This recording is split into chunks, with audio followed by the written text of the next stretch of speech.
Okay, I think we should start.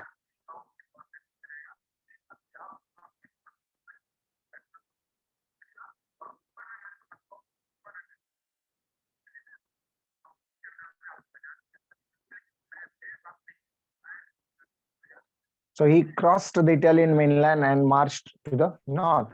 And now, after he took complete control over the South Italy, the people voted to unite with the North Italy.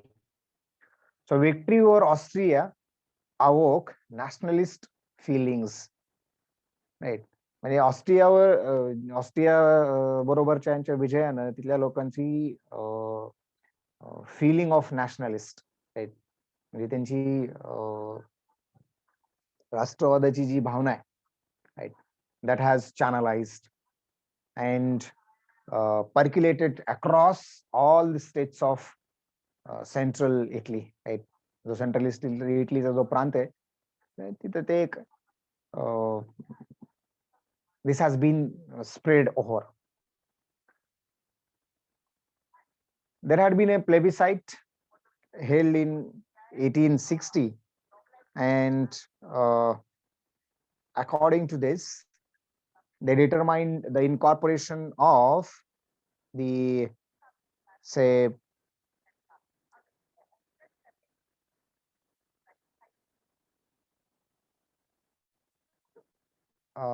incorporation into the kingdom of Sardinia of the states of Parma, Modena and Tuscany, right? हे जे आसपासचे हे दोन तिन्ही perma, Moderna आणि Tuscany आहे, right? So they now must be incorporated into Sardinia, right? So this is what पण हे कसं, हे मला वाटलं म्हणून नाही, किंवा एखादा इंडिव्हिज्युअल वाटलं, सम इंडिव्हिज्युअल थॉट अबाउट इट म्हणून नाही. इट वॉज अ प्लेबिसाइट एक सर्व मतानुसार लोकमत घेतलं आणि सर्वांच्या मताने मतानं किंवा एकमुखाने हे सर्वानुमत मान्य झालेले की हा, हे तिन्ही parts now should be incorporated into the Sardinia, right? So kingdom of Sardinia. Then parliament of all the Italy except Rome and Venetia. And Rome शेवटपर्यंत स्वतःची अशी गोष्ट हे करत होतं. तुमच्या लक्षात येईल मगाशी ते वेगवेगळे कलर दिसत होते, आता मात्र बघा इथून इथपर्यंत हे एकत्र दिसतंय आणि हे जवळपास सेम कलर दिसतात, ठीक आहे? आणि इथं मात्र रोम आणि व्हेनेशियाचा स्लाइटली डिफरंट कलर, म्हणजे रोमचाही वेगळा आणि हेही वेगळा, म्हणजे ह्याचे काहीतरी सिग्निफिकन्स आहे, ठीक आहे? काय सिग्निफिकन्स आहे तर हे तुम्हाला इथे दिसतंय. So parliament of all of Italy except Rome and Venetia agreed on unifying Italy with the Victor Emmanuel as its first king. Unify तर केलं पाहिजे, ह्याच्याबद्दल कोणाचं दुमत नाही. And now then Victor Emmanuel will be the first king of Italy, right? हे सगळं इथं आपल्याला पाहायला भेटतं. So Rome was declared the capital of Italy. लक्षात ठेवा, अजून तो त्यांचा भाग बनला नाही, तिथल्या लोकांनी अजून मान्य केलं नाही, ठीक आहे? Still it was decided that the Rome will be the capital, right, of Italy, despite that it was not even in the new kingdom. जरी ती न्यू किंगडमचा भाग नसली तरी डिक्लेअर केलं होतं. म्हणजेच how sure, how confident they were, right, हे जे लीडर्स आहेत की आज ना उद्या रोम सुद्धा इटलीचा भाग असणार आहे. आणि ऍक्च्युली हे खरं म्हणजे कॅवरनी जी गोष्ट केली होती, right, so he was enough sure. So 3 months later Cavour died, पण before dying he purportedly said Italy is made and all is safe, and he had assumed that Rome would be its capital, right? So that is what his own opinion. Then Italy joined Prussia in the war against Austria. When the Prussians won, Italy's reward was Venetia. कारण व्हेनेशिया हा part बाकी होता आणि तो त्याच्यावर ऑस्ट्रियाचा पूर्ण control आहे. मग आता युनिफाय झालेल्या बाकीच्या इटलीनं प्रुशियाला मदत केली. प्रुशियाच्या साह्यानं ऑस्ट्रिया बरोबरच त्यांचं युद्ध झालं, राईट. आणि प्रुशिया जिंकल्यानंतर त्यांना इटलीला परत काय द्यायचं होतं, रिटर्न गिफ्ट और रिवॉर्ड, म्हणजे त्यांचा हा जो उरलेला प्रांत आहे व्हेनेशिया, राईट, आणि तो झाला पण. So French troops withdrew from Rome. इकडे रोमला पण तीच गोष्ट झाली. So they could be use to defend France against Prussia, right. म्हणजे इकडे जे काय फ्रान्स इथं रोम मध्ये जो काही कारभार चालला होता, ह्यांनी ऑलरेडी प्रुशिया बरोबर इकडे बाकीच्या इटलीचा त्यांचा विषय, त्यांचा जो असोसिएशन आहे, राईट, हेल्प, ते चाललंय. आता जर समजा पुन्हा प्रुशिया आणि फ्रान्स यांना जर काही मतभेद नसेल पाहिजे तर आपण रोम सोडला पाहिजे. So that is what the thought put forward. So Italian forces seized Rome which became the capital of the kingdom. मग नंतर काय इटालियन फोर्सेस ना व्हेनेशिया एकदा हाती आल्यानंतर काय शिल्लक राहिलं, रोम. असंही रोम काही फार मोठं प्रांत होता अशी गोष्ट नाही, आणि तिथंही बरीचशी कॅव्हरच्या विचारांची माणसं होतीच, राईट. कारण तो स्वतः आधी अगोदरपासून त्याचं लक्ष होतं या पलीकडच्या साऊदर्न भागामध्ये, राईट. आणि गॅरिबाल्डीनं पण त्याच्यासाठी बरंच काम केलेलं आहे. So Italian unity had at last been obtained. Italian unity had at last been obtained more by diplomacy and yeah. So आता काय युद्ध करण्याची गरज नाही, कारण आता काय सगळे युनाइट झालेले आहेत. त्याच्यामुळे उगाच कोणाला तरी इन्सर्जन्सी करा, कोणाला तरी काहीतरी करा, त्याचं करण्याची गरज नाही. जे काही शिल्लक राहिले ते तर सरळ सरळ डिप्लोमॅसीने आपण करू शकतो, right. So diplomacy and astute timing, एकदम योग्य असं टायमिंग पाहिजे. Then by the forces, right, or by the military greatness. गरज नाही, आवश्यकता नसताना मिलिटरी वापरण्याची गरज नाही आता, किंवा आता मिलिटरी तर नाही वापरली तरी चालू शकेल, right. So Italian unity had at last been obtain more by the diplomacy, right. Then आता समजा झालं, राईट, इटलीचं युनिफिकेशन झालंय.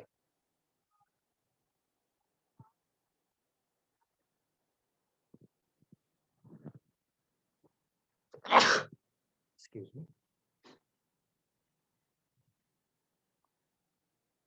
पण जरी युनिफिकेशन झालं, राईट, बघा तीनच गोष्टी आहेत. काय, एक तर तो युनिफिकेशनच्या याच्यातल्या आपल्या आपण जर ठळक 3 गोष्टी बघितल्या तर 3 गोष्टी काय आहेत. एक तर 1815 मध्ये इटली कसा होता, आणि मग युनिफिकेशन झालं, ठीक आहे. ह्या 2 गोष्टी झाल्या.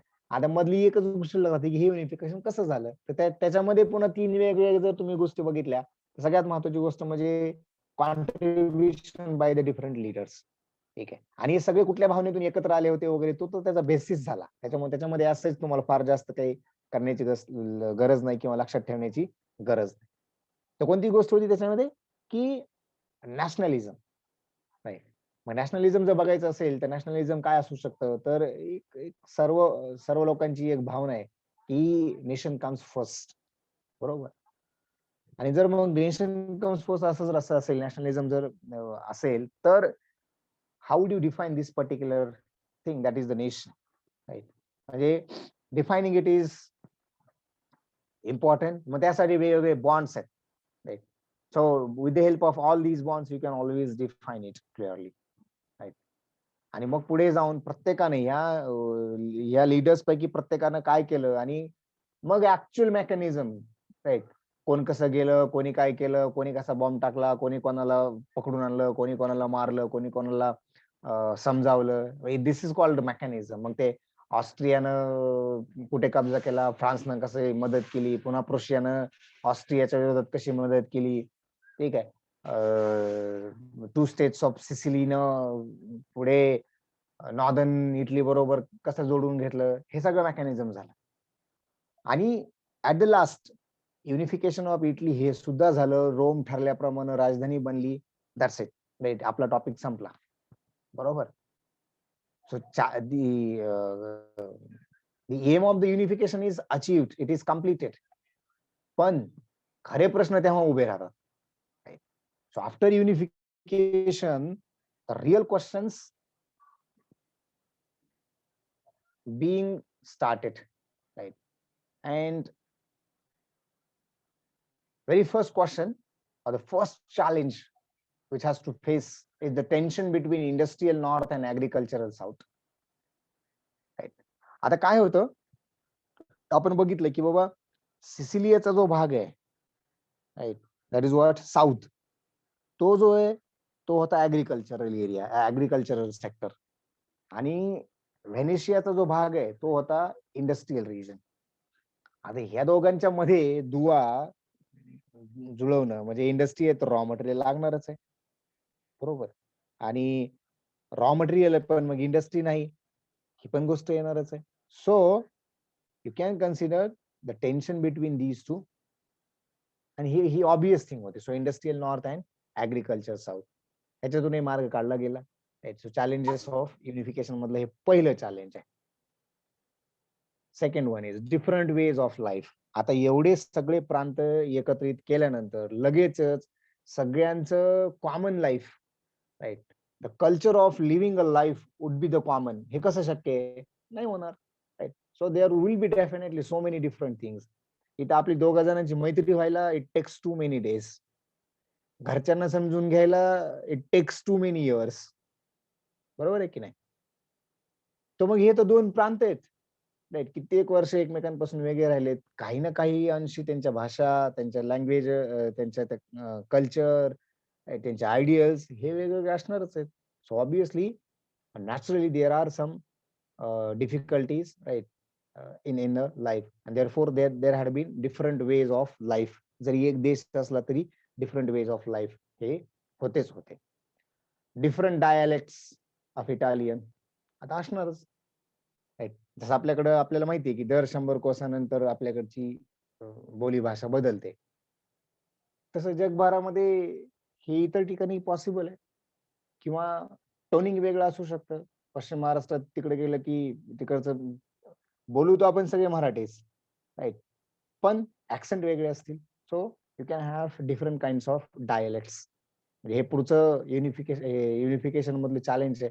कारण मग आता एकच जर डायलेक्ट सिलेक्ट करायचा, कारण नेशनला तर एकच पाहिजे ना, राईट, ज्याला आपण नॅशनल लँग्वेज असं म्हणू, तर ते कोणतं सिलेक्ट करायचं हे हे कोणी ठरवायचं, right. So different dialects of Italian. Disorganized political parties, पुढचं जे चॅलेंज आहे, right, that is disorganized political parties caused and unstable parliament.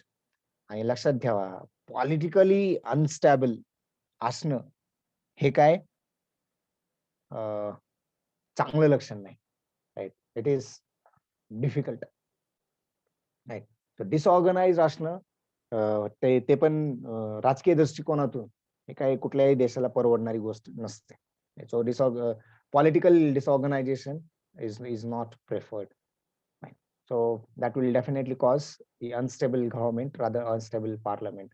आणि अनस्टेबल गव्हर्नमेंट असेल तर काहीच होऊ शकत नाही. हा, काही ठिकाणी स्टेबल गव्हर्नमेंट असून पण काहीच होत नाही, दॅट इज एक्सेप्शन. मग ते त्या राष्ट्राचं दुर्दैव म्हणायचं आपण, ठीक आहे. So that will be different case. Strikes and rewards in the south. Strikes होणं, राईट, रिवॉर्ड्स घडणं, हे हे चालूच होतं साऊथ मध्ये, बरोबर. Then Italy entered now in the 20th century as a poor country. आता खरं बघितलं तर as such there was no reason to enter or to emerge them as a poor country. पण युनिफिकेशन नंतर या सगळ्या गोष्टी घडल्यामुळं, या सगळ्या गोष्टी झाल्यामुळं it resulted into a poor country. Right? So this is what you can have in front of unification, which could be considered as the challenges of unification, right? Or challenges after unification of Italy, right?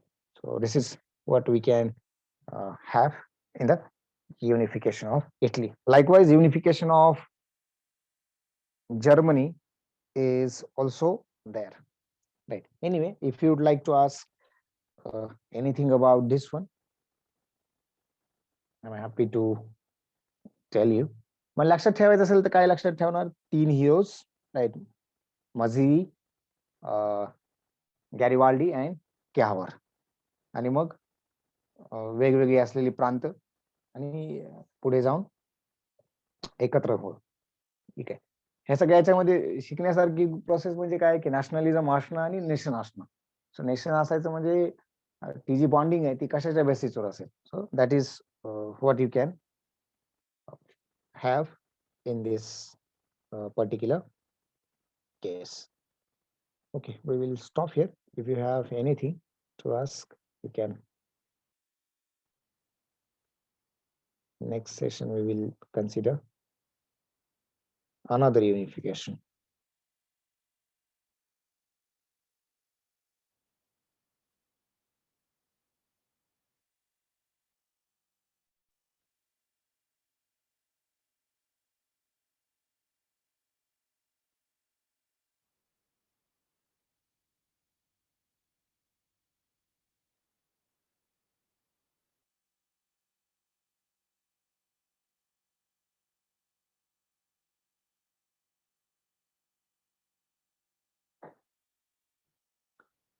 Okay, done.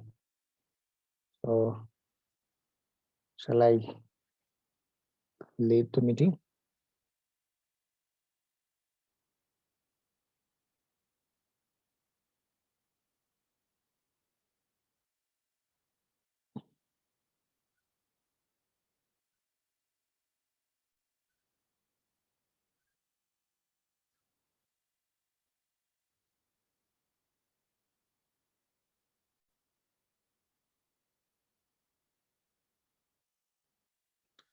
Okay, thank you, everyone.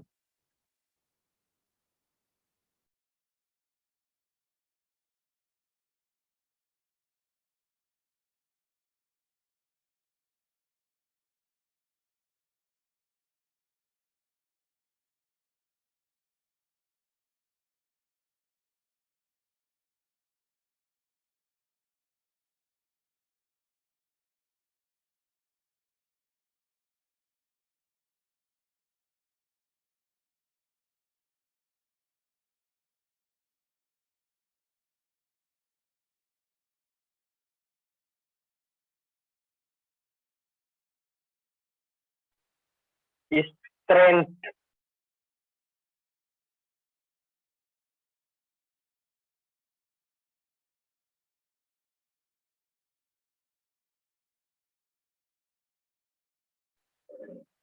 Strength.